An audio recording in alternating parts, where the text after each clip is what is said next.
मठ महंतों पाखक फेर मठ परिचालना क्षमता आईन मंत्री पृथ्वीराज हरिचंदन विभिन्न मठ महंतों आलोचना पर सरकार एने निष्पत्ति नेबाकु जाउथिबा कहिसंती आईन मंत्री कहते पूर्व सरकार मठगुड़िकर अपमानित स्थिति करथिले। पूर्व सरकार 24 वर्ष में मठ महंतों अभियोग शुणी नथिले। मठ संस्कृति बंचाई रखिबा एवं सम्मान देबा ओडिया जातिर परंपरा। मठर अधिकार एवं नीति नियम जेमिति थिला सेमिति रहिबो। आयोजित बैठक में एंडाउमेंट कमिशन आईन सचिव प्रमुख उपस्थित थिले। मठ पई एंडाउमेंट एक्ट एवं मंदिर पई अलग एक्ट अछि, तेणु शीघ्र मठ परिचालना नै मठ को फेराइबाकू दाबी करिसेंती महंत।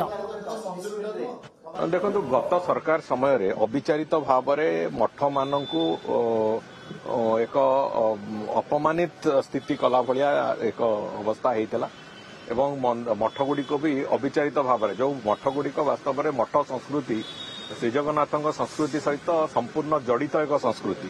प्रभुंकर सेवा पूजा रे मठ मानकर निर्दिष्ट भूमिका था। आम से कहूँ अविचारित भाव में मठगुड़िक को ध्वंसस्तूप भितर न ठेली दि जाऊ।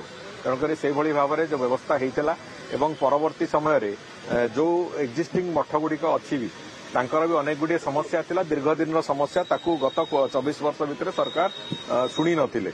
से प्रमुख दाबी को आमे ताकू ग्रहण करिचु एवं ता बाबद रे कोन निष्पत्ति हबो बहुत शीघ्र निष्पत्ति नियाजिबो। मठ संस्कृति को बंचेकी रखिबा, मठ संस्कृति को सम्मान दबा जोटा होची ओडिया जातिर एवं श्री जगन्नाथ संस्कृति एक परंपरा ताकू जहाँ आवश्यकता अछि ताकू निश्चित भाव में सरकार तरफ अत्यंत सहृदयतार सहित अत्यंत सम्मान सहित से कथा को करा जिवो बोली ताकू प्रतिश्रुति दिया।